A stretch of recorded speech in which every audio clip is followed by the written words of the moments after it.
Central BEd college की online class में पुनः आपका स्वागत।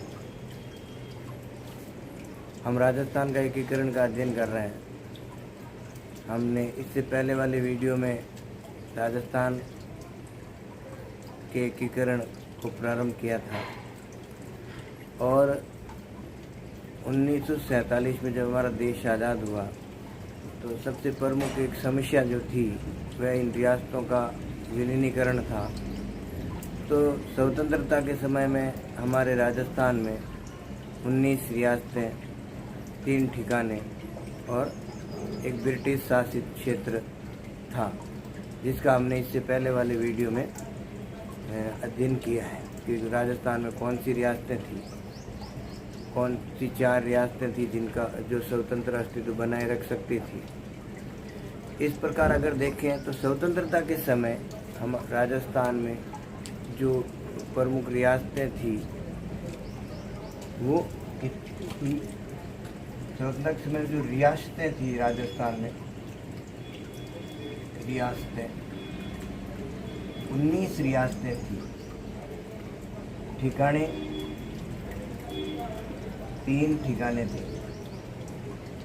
इस प्रकार अगर हम देखें इन रियासतों और ठिकानों को देखें तो 22 रियासतें और ठिकाने, और अजमेर वाला क्षेत्र था वो सीधा ब्रिटिश नियंत्रण के क्षेत्र में था। तो इस प्रकार इन 22 रियासतों का और राजस्थान में विलीनीकरण होना था। तो देखते हैं राजस्थान का इन 22 रियासतों का जो विलीनीकरण हुआ उसके 7 चरण हैं। तो हम प्रथम चरण का आज अध्ययन कर रहे हैं कि राजस्थान के एकीकरण के प्रथम चरण में किन रियासतों का विलीनीकरण हुआ। अगर हम राजस्थान के मैप को अगर देखें तो लगभग इस प्रकार का राजस्थान का मैप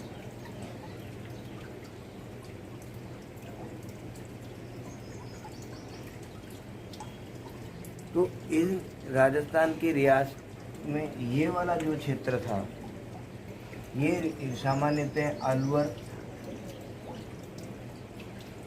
कहें तो अलवर, फिर भरतपुर, ठीक है, धौलपुर,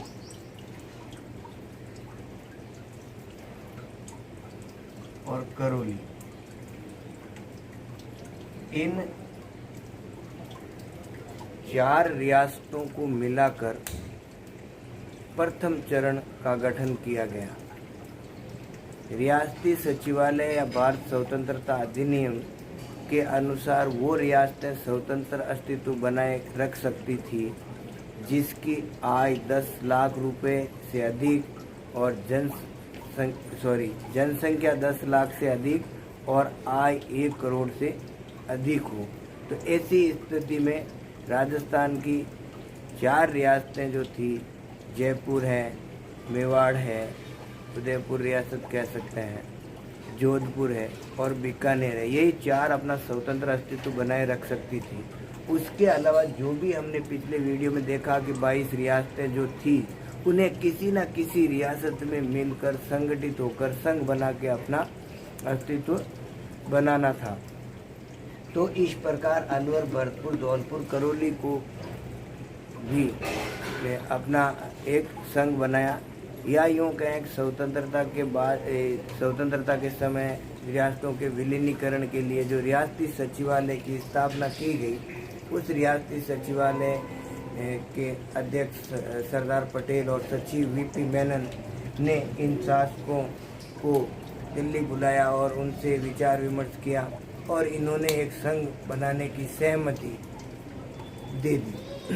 और इसके बाद ये जो प्रथम चरण था इसे मत्स्य संघ कहा गया, मत्स्य संघ।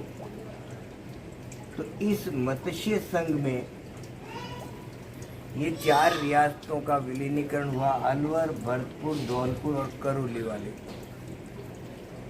इन 4 रियासतों का विलीनीकरण मत्स्य संघ कहलाता है और इसकी शुरुआत जो होती है वह होती है 18 मार्च 1948 को।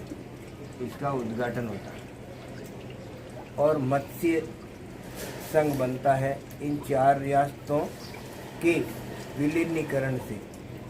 इसके बारे में अगर हम और अधिक जानकारी चाहें तो ये प्रदेश जो अलवर, धौलपुर, भरतपुर, करौली वाला क्षेत्र है वो महाजनपद काल में इसे क्षेत्र को मत्स्य जनपद के नाम से जाना जाता था। इसीलिए इस क्षेत्र का नाम मत्स्य संघ रखा गया और ये मत्स्य संघ भी के मुंशी के कहने पर, के मुंशी के प्रस्ताव से इसका नाम मत्स्य संघ रखा गया।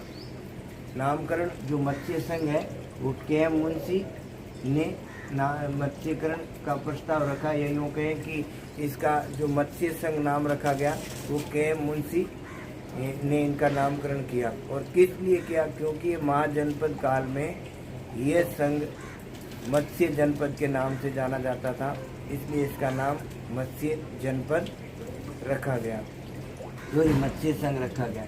और किसने इसका प्रस्ताव रखा या किसने रखा ये प्रस्ताव, ये सुझाव कह दें, प्रस्ताव कह दें, ठीक है, ये सुझाव या प्रस्ताव है सामान्यतः के मुंशी के कहने पर रखा गया। तो इस प्रकार अगर हम देखें तो जब मत्स्य जनपद का गठन हुआ 18 मार्च 1948 को, तो इसमें बड़े बड़े बात आपको ये ध्यान रखनी है कि इसका गठन कब हुआ, ठीक है। इसका गठन 18 मार्च 1948। फिर इसका राज प्रमुख किसे बनाया गया, क्या बात है ध्यान रखनी है सब में आपको। एक तो राज प्रमुख कौन बना, इसकी राजधानी किसे बनाया गया, ठीक है, महत्वपूर्ण रूप से राज प्रमुख, राजधानी, और इसका कौन सी रियासतें शामिल की गई, कौन सी रियासतें इसमें शामिल हुई, ठीक है। और इसमें आपको याद रखना इसका उद्घाटन किसने किया, ये भी पूछा जाता है, ठीक है। तो अब अगर हम राजधानी की बात करें तो इसमें सबसे अगर बात करें तो इसमें राज प्रमुख जो बनाया गया वो सबसे पहले कह दें राजस्थान में अगर कहें धौलपुर के महाराजा थे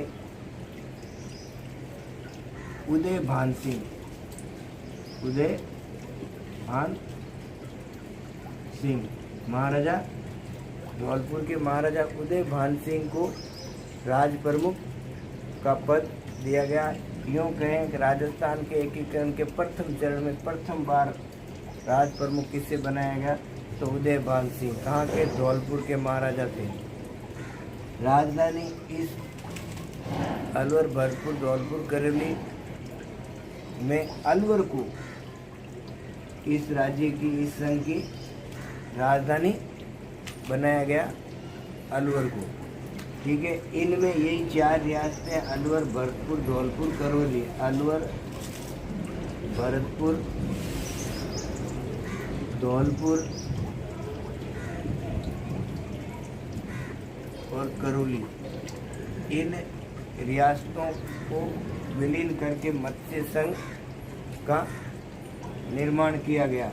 उद्घाटन की अगर बात करें तो एन.वी. गाडगिल ने इसका उद्घाटन किया। गॉडगिल, एन.वी. गॉडगिल ने इनका उद्घाटन किया।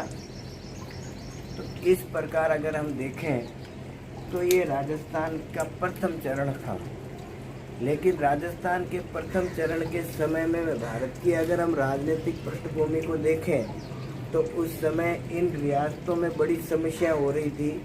एक तो ये थी कि उस समय इन अलवर, भरतपुर के शासकों के यहाँ जब स्वतंत्रता के समय में जो भारत में दंगे हुए तो हमारे राजस्थान की इन 2 रियासतों में दंगे हुए, सामान्यतः अलवर और भरतपुर वाले क्षेत्रों में। यहाँ अशांति फैल गई और इस दंगों के बाद अगर देखते हैं तो आगे चलकर गांधी जी की हत्या होती है, तो गांधी जी की हत्या में भी इनका नाम जुड़ जाता है।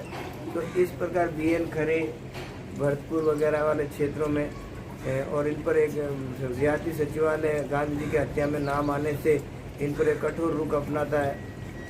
और आखिर में अगर देखते हैं इसमें ऐसा कोई सबूत नहीं मिलता है और इनका कोई सीधा हाथ उसमें नहीं था, ना उनमें संरक्षण देने की बात थी। इस प्रकार अगर हम देखें तो उस समय गांधी जी की हत्या होना और उसके बाद में दंगों में ये शामिल होना और रियासतों के एकीकरण में बड़ी समस्याएं थी, लेकिन रियासती सचिवालय ने इन शासकों को बुलाया और इस शासकों के जब सहमति दे दी तो रियासती विभाग ने इसका उद्घाटन एनवी गाडगिल ने किया और उद्घाटन के बाद चारों राज्यों से रियासतों से एक एक सदस्य लेकर एक प्रतिनिधि मंडल बनाया गया, ठीक है, और प्रधानमंत्री बनाया गया शोभाराम कुमावत।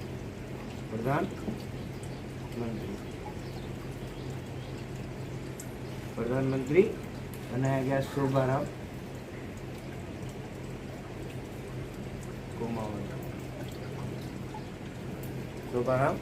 कुमावत मत्स्य जनपद के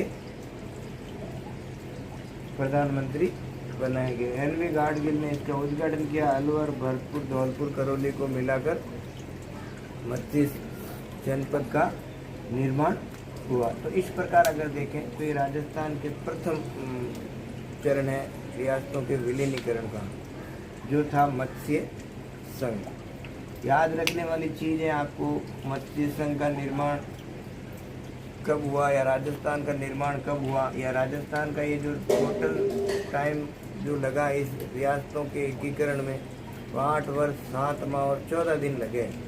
तो इसकी शुरुआत होती है 18 मार्च से और 1 नवंबर 1956 को ये रियासतों का, इन 22 रियासतों का विलीनीकरण में या ये राजस्थान बनने में इसमें 8 वर्ष 7 माह और 14 दिन लगते हैं, ठीक है। और इसमें पहला संघ था, प्रथम चरण जो था मत्स्य जनपद था। अगले दूसरे चरण में हम करेंगे जो राजस्थान का दूसरा चरण है, ठीक है। और इस दूसरे चरण में हम देखेंगे इसको पूर्व राजस्थान का नाम दिया जाता है। तो अगले वीडियो में हम देखेंगे कि पूर्व राजस्थान का निर्माण किन रियासतों के विलीनीकरण से हुआ।